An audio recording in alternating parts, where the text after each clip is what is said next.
Jamaah, oh jamaah. Alhamdulillah.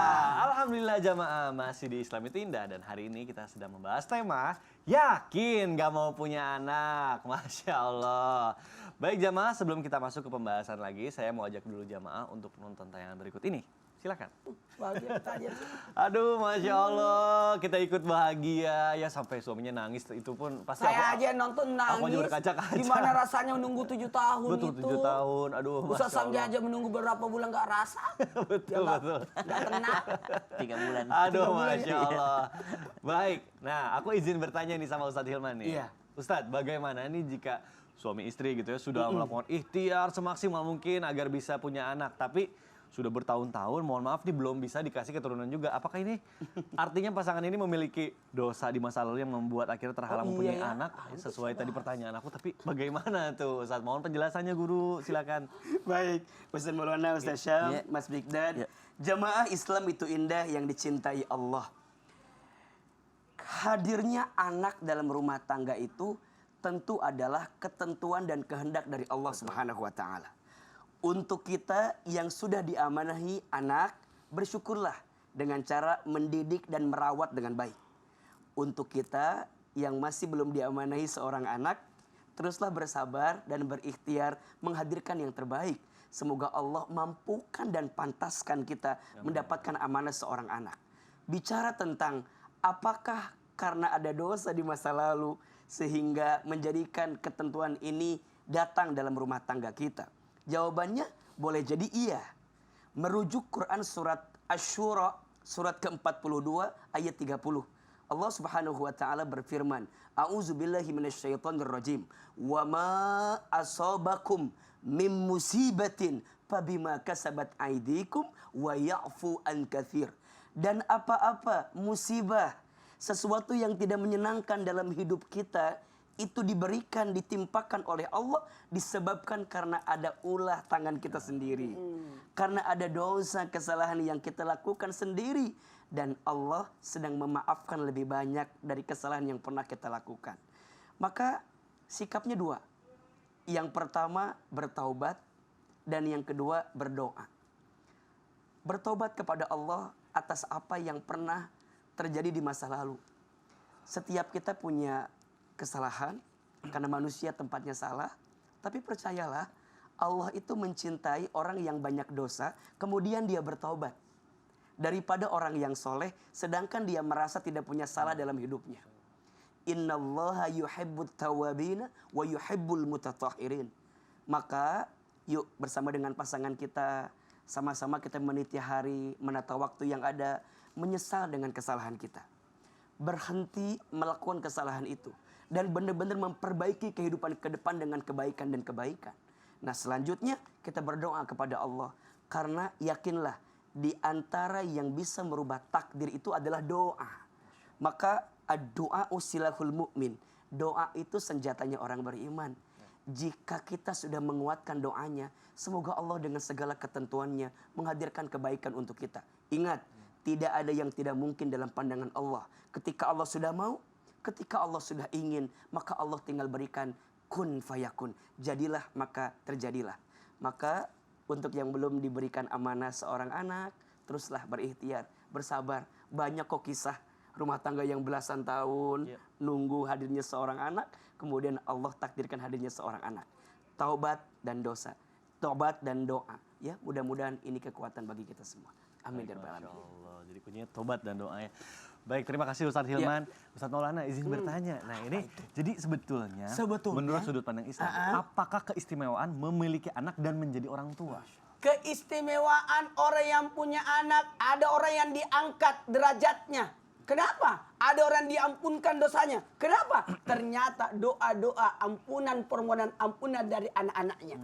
Bahkan kebaikannya dilanjutkan oleh anak-anaknya. Sekali lagi, kebaikannya dilanjutkan oleh anak-anaknya sampai anak itu ngaji, sholat, orang tuanya dapat pahala, namanya amal jariah dari anak yang soleh.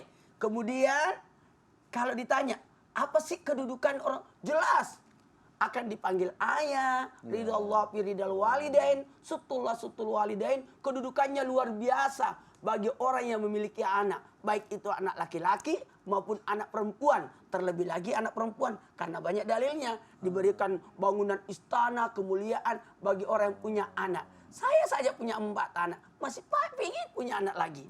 Tapi kan susah, karena nggak ada pasangannya. Sensitif banget. Kode, baik. Terima kasih. Jadi anak itu adalah investasi, bukan untuk nanti kita tua gimana, tapi lebih ke untuk jariah. Kemarin buat kita di aja, akhirat. adik saya lahiran anaknya, saya yang bahagia. Oh, kenapa? Padahal ponakan adik anaknya adik saya. Oh, iya, tapi ikut bahagia juga. Kembar ya. lagi, makanya saya kasih nama Kasih nama Maulana siapa? Maulani. Waduh, lucu banget. Baik.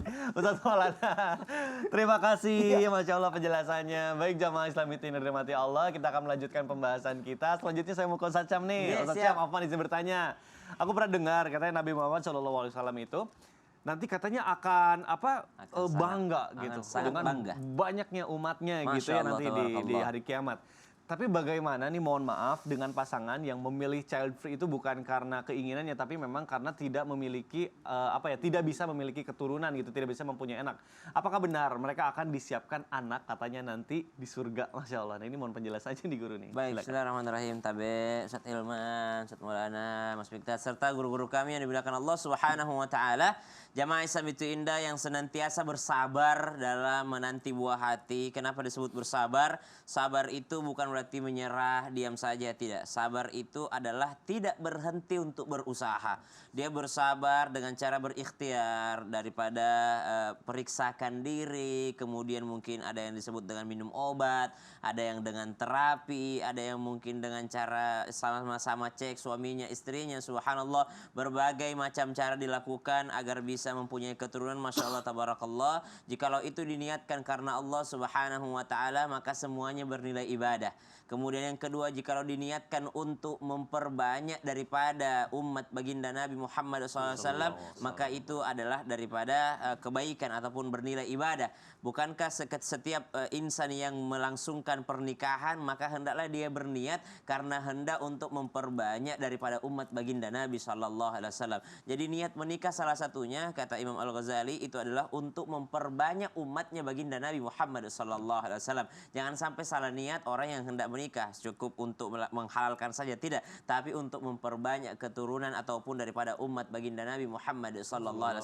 Maka tentu saja bukan hanya melahirkan secara biologis, tapi juga lahirkan dia daripada sisi ilmunya, sisi ilmu agamanya. Kenalkan dia bahwa dia adalah umat baginda Nabi Muhammad SAW. Nah, yang seperti ini, kalau misalnya pun Allah Subhanahu wa ta'ala tidak berikan kepadanya, tidak anugerahkan kepadanya keturunan, itu bukan berarti dia child free.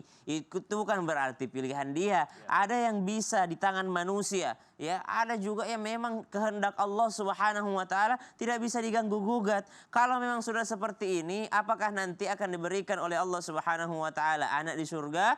Maka sebelum sampai ke surga di dunia dulu, kalau memang tidak punya anak biologis, usahakan punya anak didik misalnya. Kalau memang tidak punya anak biologis, usahakan punya anak yang dibiayai sekolahnya, bisa menjadi sedekah jariah, bisa menjadi ilmu yang bermanfaat. Kan ini semua amalan yang tidak terputuskan meskipun seseorang sudah meninggal dunia. Jadikan anak tersebut anak yang soleh, meskipun bukan anak kandungnya. Jadikan anak soleh sehingga doanya waladin soleh yad'ulah, anak soleh yang mendoakan akan didengarkan sampai doanya kepada orang yang sudah meninggal dunia. Maka subhanallah, di surga kelak akan disediakan apapun yang diinginkan di surganya Allah Subhanahu wa ta'ala. Tidak ada lagi di sana itu anak kecil yang mecahin kaca, tidak ada lagi. Tidak ada lagi anak kecil yang main remote, rusakin remote, tidak ada lagi. Tidak ada lagi anak kecil yang lempar TV-nya orang tuanya, tidak ada lagi di sana. Nah, subhanallah, tidak ada lagi yang suara lato-lato di sana, tidak ada lagi. Semua keindahan semuanya. Jadi apapun di surga, jangankan anak kecil, semuanya ada dari Allah Subhanahu wa ta'ala. Allahu ta'ala alam. Masya Allah, terima kasih Ustaz Buah Syam. daripada kesabarannya. Buah daripada kesabaran, dan kesabaran itu tadi benar juga ya, bukan berarti kita diam, tapi ikhtiar. Masya Allah. Nah, Ustadz Hilman, apa nih, izin bertanya. Tadi kita sudah dengar dari guru-guru juga ya, bahwa kita kalau punya anak nggak usah khawatir tentang rezekinya. Nah, bagaimana tentang pasangan yang akhirnya memiliki pemikiran bahwa udahlah bikin anak aja yang banyak, masalah ekonomi belakangan akhirnya kesusahan juga. Nah, ini gimana nih tanggapannya? Iya, yang harus tetap kita yakini di hati bahwa sesungguhnya setiap di antara kita tidak akan diwafatkan oleh Allah sebelum habis jatah rezekinya. Berarti jika ada seorang anak, ini rezekinya nih udah ada. Tinggal kemudian orang tua itu berusaha, berikhtiar, bekerja, yakin. Jika bekerja kita, niat karena Allah dan untuk keluarga kita, Allah cukupi kok kebutuhannya. Kadang perspektifnya yang kadang suka salah. Ya. Ingat ya, segala sesuatu yang datang itu pasti cukup. Kadang mungkin gaya hidup kita, keinginan kita yang melebihi daripada kebutuhan kita. Maka quotes hari ini, jangan mengejar keinginan, tapi kejarlah kebutuhan. Karena keinginan sampai kapanpun tak akan pernah cukup, tapi kebutuhan pasti Allah cukupkan. Itu Aduh, Masya Allah. Baik Ustadz Hilman, terima kasih penjelasannya. Alhamdulillah, baik jamaah Islami Indah yang dirahmati Allah. Alhamdulillah sudah banyak sekali pertanyaan yang masuk ke media sosial Islami Indah. Berarti sekarang kita saatnya masuk ke segmen Tanya Dong Ustadz. Kami semua tanya dong Ustadz. Masya Allah, tabarakallah. Terima kasih jamaah yang sudah mengirimkan pertanyaan melalui sosial media Islami Indah. Sekarang langsung aja kita bacakan pertanyaan pertama. Ada dari Instagram @hambaAllah. Baik, tidak mau disebutkan namanya. Assalamualaikum Ustadz. Waalaikumsalam warahmatullahi wabarakatuh. Semoga dibaca ya. Alhamdulillah nih dibacain nih. Mau tanya, apa boleh kita bersedekah dengan meniatkan untuk calon anak kami supaya anak kami cepat hadir dalam rumah tangga kami? Soalnya sudah hampir setahun pernikahan kami tapi belum juga diberi momongan. Saya dan suami sangat menanti buah hati kami Ustadz. Mohon dibaca ya Ustadz. Ustadz Maulana bagaimana? Baik, Silakan. bismillahirrahmanirrahim. Terima kasih banyak menggugah perasaan orang, memberikan solusi buat orang-orang yang mau punya anak. Apa jalurnya? Jalur sedekah. Jalur sedekah. Kemarin saya ngobrol-ngobrol sama Ustaz Risa, anaknya kekembar kan? Kenapa bisa? Ternyata beliau biayanya juga luar biasa ya. Berarti itu sedekah juga kan? Sedekah juga ya. Sedekah juga Baik, kan? baik, Jadi mohon maaf tadi dijelaskan Ustaz Sam, mau punya anak doa.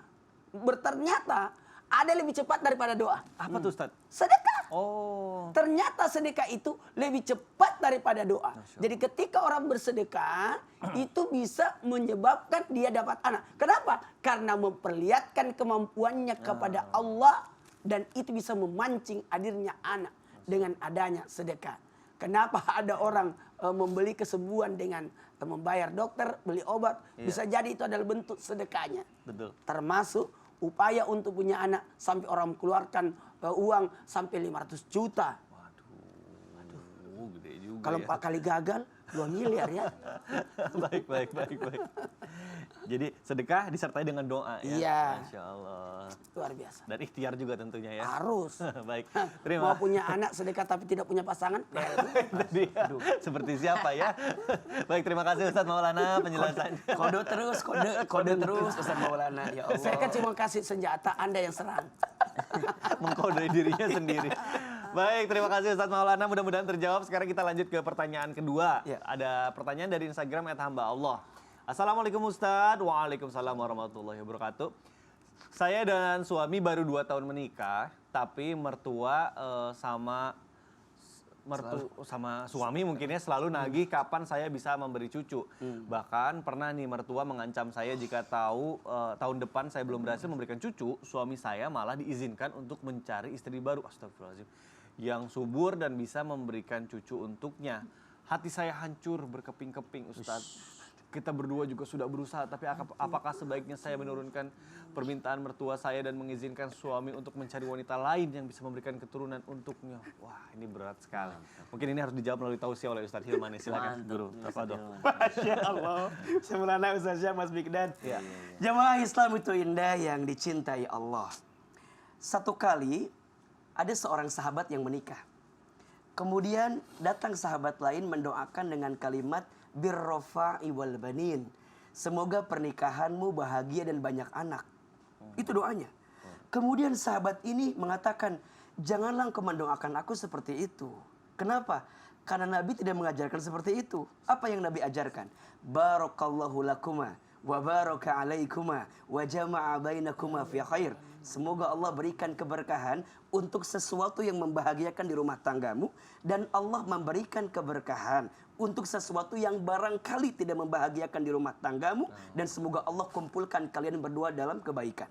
Punten mohon izin. hadirnya anak, tidak hadirnya anak bukan penentu kebahagiaan. Bukan satu-satunya penentu kebahagiaan. Tentu ada satu proses. Maka jika melihat dari konteks pertanyaan ini, punten mohon izin, mertua, jangan terlalu menuntut menantumu untuk punya anak segera-segera. Barangkali tuntutan yang bikin dia stres, yang bikin dia khawatir, yang bikin dia gelisah. Khawatirnya nanti membuat apa? Membuat jadi ya si anak jadi nggak bahagia gitu. Tetapi kalaupun juga kita minta ya komunikasi dengan baik. Khawatirnya ini kan tersinggung. Ini baru 2 tahun. Ada orang yang belasan tahun belum punya anak tapi tetap sabar. Apalagi memberikan opsi untuk menikah dengan yang lain ya. Kayaknya berat kalau Berat Ustaz Hilman sekali. mah ya. Ustaz Maulana gimana? Iya. Kayaknya sih berat ya. Kecuali memang punten mohon izin jika sudah didiagnosa memang tidak akan punya anak. Misalnya mandul Iya. Kecuali demikian ada keadaan tertentu ya mungkin itu adalah opsi. Tapi tentu butuh kelapangan hati, butuh keriduan yang sangat luar biasa. Tapi jika baru 2 tahun, kemudian juga sudah diperiksa aman-aman saja, semua baik-baik saja, tunggulah saatnya. Catat kalimat ini ya. Jika doamu belum dikabulkan di waktu yang cepat, maka yakinlah Allah akan kabulkan di waktu yang tepat. Bukan tentang cepatnya, tapi tentang tepatnya. Dan Allah tuh maha tahu apa yang terbaik, kapan yang terbaik. Allah jika belum memberikan sesuatu kepada kita di saat ini, maka tunggulah saatnya. Ada kebaikan-kebaikan yang akan Allah hadirkan. Kuncinya adalah sabar, ridho, dan yakin kepada Allah. Perbaiki hubungan kita dengan Allah. Tadi kata Ustaz Maulana, banyakin sedekah, kuatin doanya. Insya Allah mertua juga sedekah, Ya. mertua juga doa, kita juga pasangan sedekah, kita juga doa. Insya Allah tunggulah keajaiban yang akan Allah hadirkan. Baru 2 tahun bos, tenang, jangan buru-buru. Insya Allah ada kebaikan yang bisa dihadirkan. Amin ya rabbal alamin. Teman saya 17 tahun. Masya Allah. Akhirnya dikasih Ustaz. Masya Dia sakit perut kan 17 tahun loh. Pas ternyata ada anaknya. Masya Allah. Berarti kita nggak Cuma boleh- salah doa dia. Gimana? Ya Allah kasihlah aku anak biar bandel. Bandel betul anaknya. Astagfirullahaladzim. Ya Allah. Ustaz, tapi bicara soal anak, tapi ada juga anak yang memang pilihan tidak mau mempunyai anak nih karena trauma. Misalnya orang tuanya dulu pernah bercerai kah, atau punya pasangan misalnya suami atau papahnya dulu KDRT atau bagaimana. Nah, jadi anaknya takut itu bagaimana tuh? Ya mana nih ya na biran na carita anu maja na itai na contoy akesingen na itai to akesingen na abdi mah teu tutuana. ngartos, abdi mah teu ngartos bahasa Makassar. Aduh, aku nggak ngerti. Jamaah, nanti bantuin aku ya supaya translate apa yang dibilang sama Ustadz Maulana tadi ya. Makanya jangan kemana-mana. Kita akan kembali setelah yang satu ini tetap di Islam Indah. Jamaah, oh jamaah. Alhamdulillah. Aja lalu orang ngelasar. Baju-baju.